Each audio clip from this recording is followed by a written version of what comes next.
more and more, I'm turning into an actual Gumming main. Right now, Gumming is my favorite carry to play, by far. Will Gumming be better with a new Plunge set? No, the new Plunge set seems like it's going to be worse than Crimson Witch on him. The biggest issue is that the elemental skill trigger condition for the set is when skills hit, not when skills are used. And Gumming's skill doesn't hit. It just makes him move. So he can't proc it from that. And his charge attacks fucking suck, obviously. So he's effectively just not gonna have a lot of uptime on the stacks. You're gonna average a low amount of stacks, and like he won't even get to max stacks. And a good amount of his damage is gonna be before he even has 3.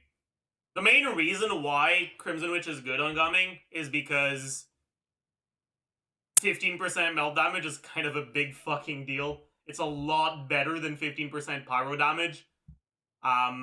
In most of his teams, because you end up stacking a lot of damage percent. And then obviously the, like, up to 22.5 pyro damage is also good. But at least he gets, for his first plunge,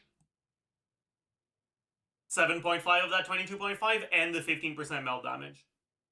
Whereas the first plunge with the Plunge set will have literally nothing. Right? Because keep in mind, the stack you get from Crimson Witch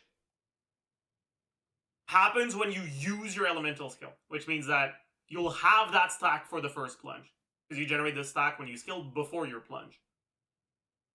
On the Plunge set, he can't get the skill stack, and he won't get the charge attack stack. So the only stack he's gonna get is the Plunge attack one, and it's when your Plunge attack hits, which means he doesn't get it for his first plunge. His first plunge has 0 stack, his second plunge has 1, his third plunge has 2, and his fourth plunge onwards has 3, because by the time you get to the 5th plunge, the first stack has run out. Because it's been over, 5 seconds? I don't remember. How good is your Gumming? My Gumming might be my Gumming is one of my best build characters. He might be my best build character. I don't know why the game doesn't consider EM to be a good stat on him. It's like actually kind of a fucking joke. But whatever. We have 8 rolls on the flower. 9 rolls on the feather. This is my weakest piece. It's still not bad, don't get me wrong, right? A 6 roll sands is not bad. But it's definitely the weakest one of the ones I have. This is not what he's usually on. Well, it's what he's usually on, but it's not his best build. It's just because I have too many pyro carries I need to keep build.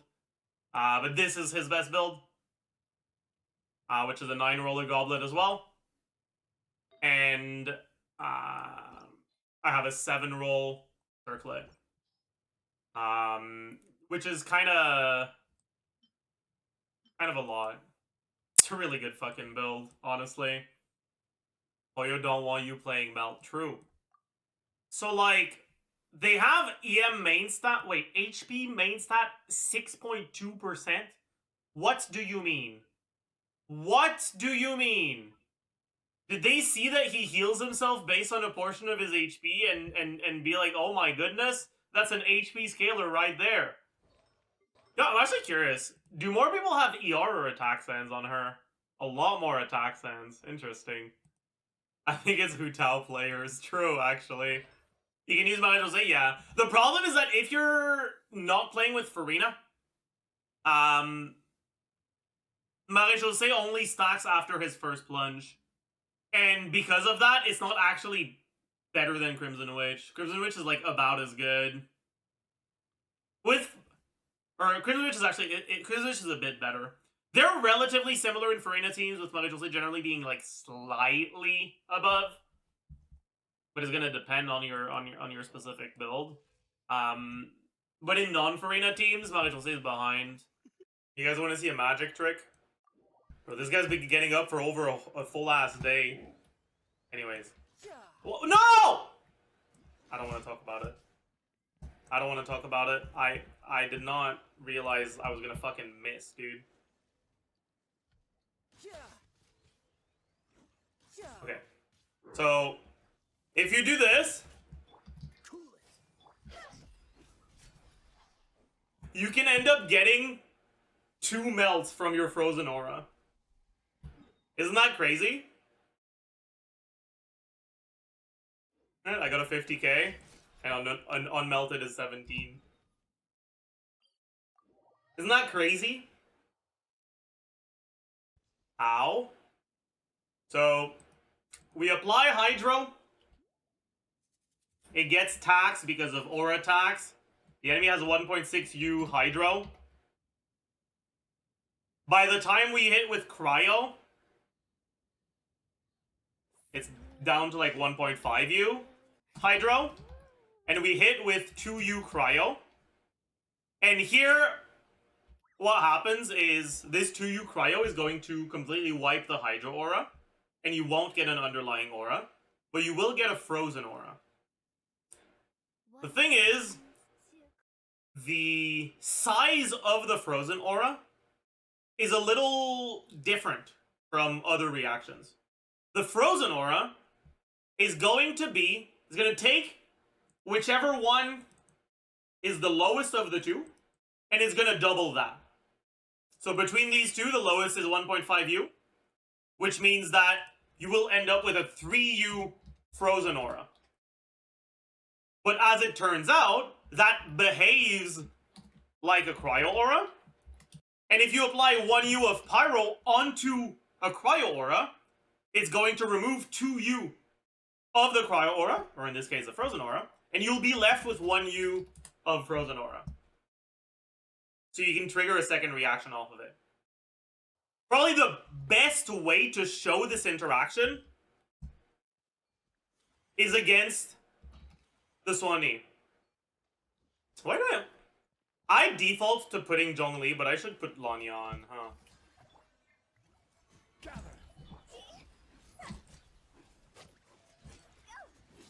Is he low enough to do this thing, you guys think? He should be, right?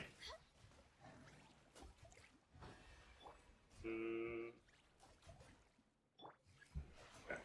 So,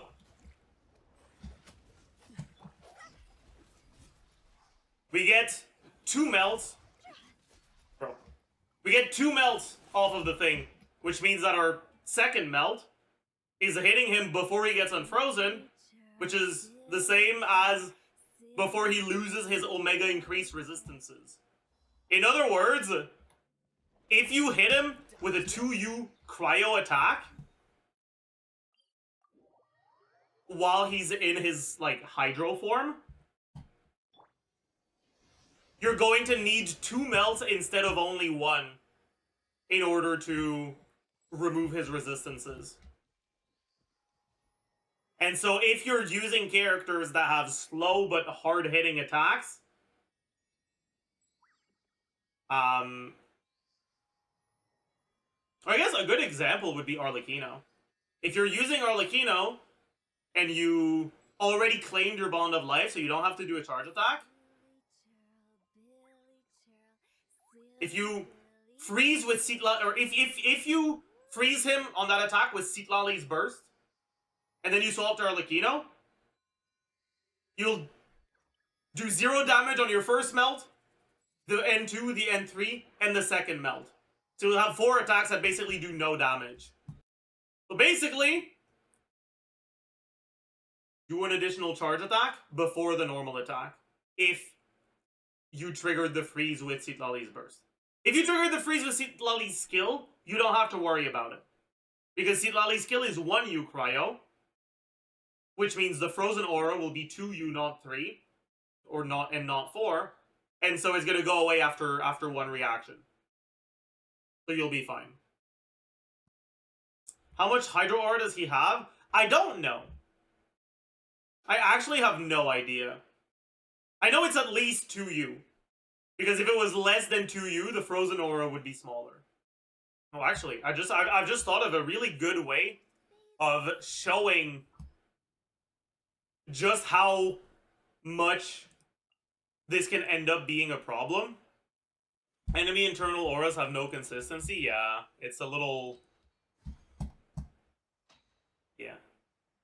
It's because it won't change the gameplay experience pretty much no matter how they decide to code it.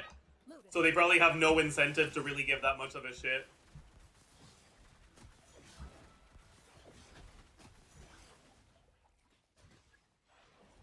Okay. So...